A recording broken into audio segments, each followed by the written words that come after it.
world is about to have a war, because it's the 1900s and weapons are getting crazy, and all these empires are excited to try them out on each other. Meanwhile, Japan has been enjoying conquering stuff and wants more. And the next thing on their list is this part of China and lots of tiny islands. All that stuff belongs to Germany, which just had war declared on it by Britain because Britain was friends with Belgium, which was being trespassed by Germany in order to get to France to kick France's ass because France is friends with Russia, who was getting ready to kick Austria's ass because Austria was getting ready to kick Serbia's ass because someone from Serbia shot the leader of Austria's ass. Or actually shot him in the head. And Britain is currently friends with Japan, so you know what that means. Duh, Japan should take the islands. Which they wanted to do anyway, so they called Britain on the telly to sort of let them know. And then they did it.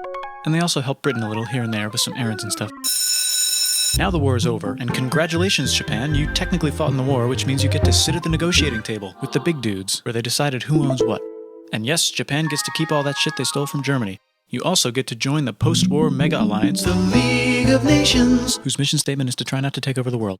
The Great Depression is bad, and Japan's economy is now crappy, but the military is doing just fine, and it invades Manchuria. In the League of Nations, it's like, no, don't do that. If you're in the League of Nations, you're not supposed to take over the world. And Japan said, how about I do anyway? And Japan invaded more and more and more and more of China, and was planning to invade the entire East. You've got mail. It's from Germany, the new leader of Germany. He has a cool mustache, and he's trying to take over the world and needs friends. This also got forwarded to Italy. They all decided to be friends because they had so much in common. It's time for World War II. Germany is invading the neighbors. Then they invade the neighbors' neighbors. Then the neighbors' neighbors' neighbors, who happened to be Britain, said, holy shit. And the United States started helping Britain because they are good friends, and started not helping Japan because they're friends and our friends are not friends. Plus they're planning on invading the entire ocean. The United States is also working on a large, very huge bomb, bigger than any other bomb, ever, just in case.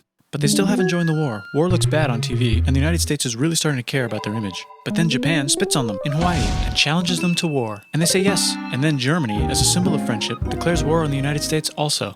So the United States goes to war in Europe, and they help the gang chase Germany back into Germany. And they also start chasing Japan back into Japan.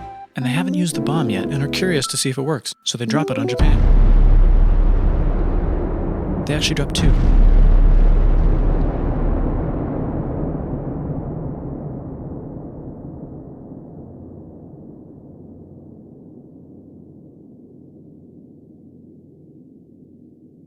The United States installed a new government, inspired by the United States government, with just the right ingredients for a post-war economic miracle.